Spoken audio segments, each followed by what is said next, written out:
जय श्री राधे दोस्तों, केपी की वाणी चैनल में आपका स्वागत है। माता रानी का आशीर्वाद पाने हेतु कमेंट में जय माता दी अवश्य लिखिए। वहीं अगर आप महाकाल के भक्त हैं तो कमेंट में हर हर महादेव अवश्य लिखिए। यकीन जानिए माता रानी संग महादेव की कृपा आप पर और आपके पूरे परिवार पर अवश्य बरसेंगे और आप परिवार स्वस्थ एवं सुखी रहेंगे। साथ ही आपकी सभी मनोकामनाएं माता रानी कृपा से अवश्य ही पूर्ण हो जाएंगी। दोस्तों, आज की वीडियो में आपको साल 2027 में गुरु के 3 चरणों में राशि परिवर्तन करने से जिन 6 भाग्यशाली राशि के जातक के विवाह के योग बनेंगे उसकी जानकारी दूंगा।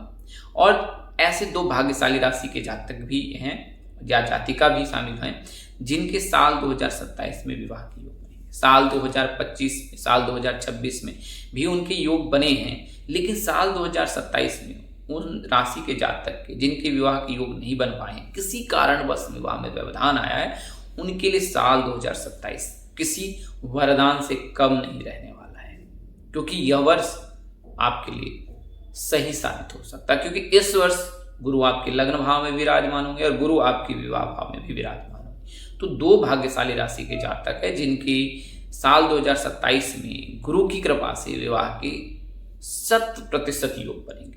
और इसके अलावा अन्य 4 राशि के जो भी जातक हैं उनके पूर्व से भी यानी साल 2026 में भी विवाह के योग बने थे, लेकिन अगर किसी कारणवश यानी कि अगर आपकी कुंडली में कोई दोष लगा होगा और आपने उसका निवारण नहीं कराया या अनदेखी की होगी तो फिर आपके विवाह में बाधा आई होगी। लेकिन अगर आपने योग के पंडित का ज्योतिष से अपनी कुंडली का विश्लेषण करा लिया और वहां पर आपने अगर कुंडली में कोई दोष है तो उसका निवारण करा लेते हैं तो उसके पश्चात आपके विवाह के योग अवश्य ही बनेंगे। तो अब बात करते हैं गुरु, देवगुरु बृहस्पति। देवगुरु बृहस्पति जो है इनके लिए शुभ दिन जो होता है गुरुवार का, यानी गुरुवार का दिन जो है वो भगवान विष्णु और देवगुरु बृहस्पति को समर्पित होता है। इनके लिए शुभ रंग पीला होता है। तो अगर आप देवगुरु बृहस्पति को प्रसन्न करना चाहते हैं, भगवान विष्णु को प्रसन्न करना चाहते हैं तो पीले रंग के वस्त्र धारण करें और खासकर गुरुवार के दिन आप पीले वस्त्र अवश्य धारण करें। इससे आपको अवश्य ही लाभ प्राप्त होगा। धनु और मीन राशि के जो जातक हैं उनके राशि स्वामी जो हैं वो देवगुरु बृहस्पति हैं। देवगुरु बृहस्पति इन राशि के स्वामी हैं।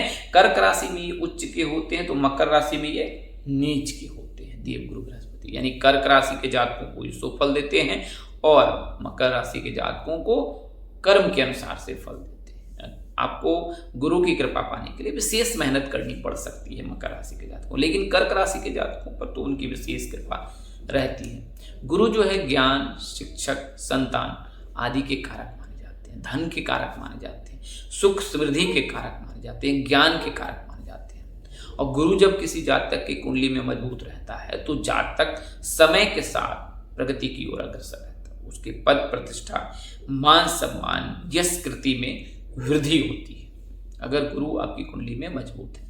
वहीं जब गुरु कमजोर हो जाता है तो जातक को करियर में परेशानी आती है। इस कार्य मैंने आपको गुरु की दी है। अब मैं आपको बताता हूं कि गुरु साल 2027 में किस प्रकार से राशि परिवर्तन कर रहे हैं और किन राशि के जातक के विवाह के योग बना रहे हैं। उससे पहले मैं आपको बता दूं कि अगर आप अपने विवाह की जानकारी प्राप्त करना चाहते हैं ए से लेकर जेड तक कि आपकी शादी कब होगी, कहाँ होगी, कैसे होगी, किससे होगी, किस दिशा में होगी, कितनी दूरी पर होगी, किस नाम से होगी, किस राशि से करनी चाहिए, जीवन साथी का रंग, रूप, स्वरूप, स्वभाव और उनका करियर कैसा होगा, आपका करियर कैसा होगा। अगर आप प्रेम प्रसंग में हैं और प्रेम विवाह करना चाहते हैं या चाहती हैं तो क्या आपको माता पिता की सहमति मिलेगी, क्या आपको आपके पार्टनर की और उनके माता पिता की सहमति मिलेगी। तो ये तमाम तरह की जो जानकारी है अब आप केपी की वाणी से प्राप्त कर सकते हैं। इसके अलावा कुंडली में विस्तार पूर्वक हम लोग बताते हैं। प्रथमतः आपको प्राथमिक जानकारी दी जाए, फिर आपको जो है वर्गीकरण करके प्रथम भाव से लेकर द्वादश भाव में ग्रहों की स्थिति बताई जाती है, फिर उसमें कौन सी राशि उपस्थित है, उनके स्वामी कौन से और उन पर किन ग्रहों की दृष्टि है और उससे आपको क्या लाभ मिल सकता है, क्या हानि हो सकती है, क्या सावधानी बरतनी है आपको। इसके अलावा किस नक्षत्र में जन्म हुआ है, धन की स्थिति क्या है, कौन सी महादशा चल रही, उससे आपको क्या लाभ हो सकता है, कौन से दोष चल रहे कुंडली में, उसका क्या निवारण करा सकते हैं। तो यह जानकारी दी जाती है। उसके अलावा शादी कब, कहाँ, कैसे, किससे, इस तरह से पूरी जानकारी दी जाती है। कितनी संतान होंगी और फिर आपको ग्रहों से क्या लाभ हो सकता है। प्रथम भाव में राहु है, दूसरे भाव में चंद्रमा है, तृतीय भाव में गुरु है, चौथे भाव में मंगल है। तो ये सभी उस भाव में रहने से क्या क्या आपको लाभ मिल सकता है। तो ये तमाम तरह की जो जानकारी है आपको दी जाती है। आप चाहे तो मौखिक या लिखित किसी भी माध्यम का चयन कर अपनी जानकारी प्राप्त कर सकते हैं। अगर आप अपने बच्चे की जन्म कुंडली बनवाना चाहते हैं, बच्चे का नामकरण कराना, बच्चे का भविष्य जानना चाहते हैं, तो भी आप संपर्क कर सकते हैं। इसके अलावा दूसरे विवाह के इच्छुक जातक वो भी संपर्क कर सकते हैं। अगर आप कुंडली मिलान कराना चाहते हैं तो भी संपर्क कर सकते हैं। मामूली शुल्क पर हम लोग पूरी जानकारी देते हैं। हमारा संपर्क नंबर स्क्रीन पर दिए गए हैं 8521835670। तो इस नंबर पर आप संपर्क कर सकते हैं। हमारी पूरी टीम इस पर कार्यरत रहती है। इसके लिए केवल और केवल मामूली शुल्क ली जाती है, जिसे आप मेहनताना समझ सकते हैं। आइए अब मैं आपको गुरु के बारे में बताता हूँ। तो गुरु जो है साल 2027 में 3 बार राशि परिवर्तन करेंगे। प्रथम भाव से एक राशि से दूसरी राशि में गोचर करेंगे, और वो किस प्रकार से रहने वाला है वीडियो में जानते हैं। तो साल 2027 के पूर्व यानी कि साल 2026 के अंत में नवंबर और दिसंबर के महीने में जो गुरु जो है वो सिंह राशि में विराजमान रहेंगे, और यहाँ जनवरी महीने में भी वो 1 जनवरी से लेकर 25 जनवरी तक वो सिंह राशि में ही विराजमान है। क्योंकि गुरु जो है 13 दिसंबर को वक्री चाल चलने लगेंगे, मार्गी से वक्री हो जाएंगे, और वक्री चाल चलकर यानी उल्टी चाल चलकर जो है 25 जनवरी को ये गोचर कर जाएंगे श्लेषा नक्षत्र में, और इसी दिन जो है ये गोचर कर जाएंगे कर्क राशि में। तो प्रथम जनवरी से लेकर 25 जनवरी तक जो है गुरु सिंह राशि में विराजमान रहेंगे। तो सिंह राशि के लग्न भाव में रहेंगे, और कुंभ राशि के जातक के विवाह भाव को देखेंगे।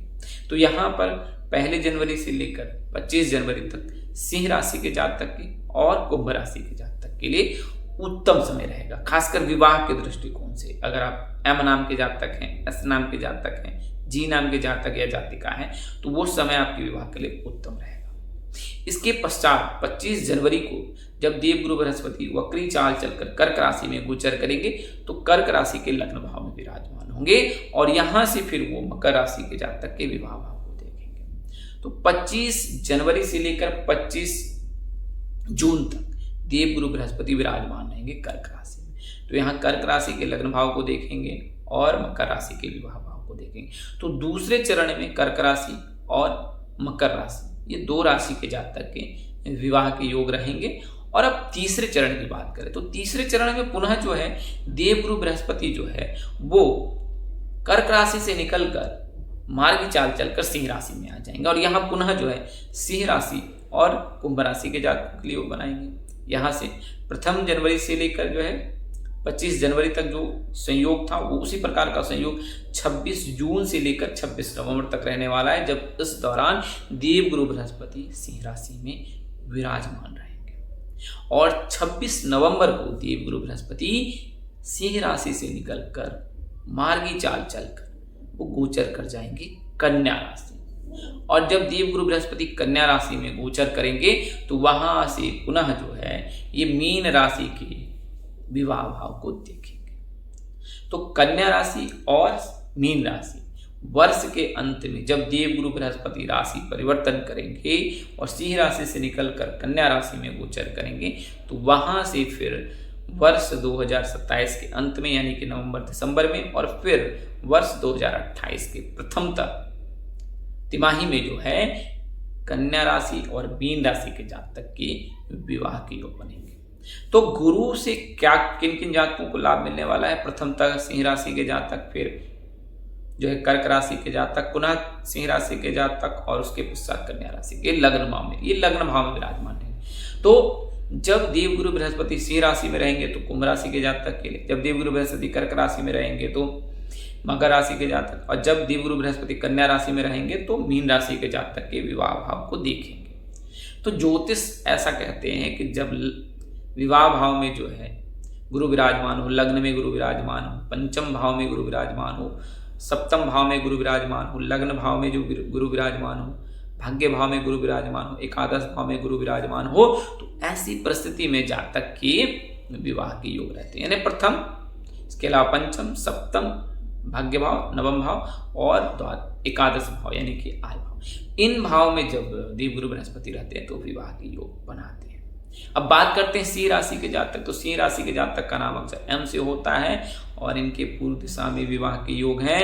एम नाम के जातक के साथ, के नाम के जातक के साथ, एस नाम के जातक के साथ, जी नाम के जातक के साथ इनके परिणय सूत्र में बनने के योग रहते हैं। इसी प्रकार से कर्क राशि के जातक, इनके जो है उत्तर और पश्चिम में दिशा के विवाह के योग रहते हैं। एल नाम के जातक, ए नाम के जातक, एस नाम के जातक, जी नाम के जातक इनके लिए परफेक्ट होते हैं। इसके अलावा पी और आर नाम भी अपवाद में रहता है। बात करते हैं कन्या राशि के, तो सिंह राशि, कर्क राशि, फिर कन्या राशि, ये 3 राशि क्रमशः है। और उसी प्रकार से वहां पर मकर, कुंभ और मीन राशि।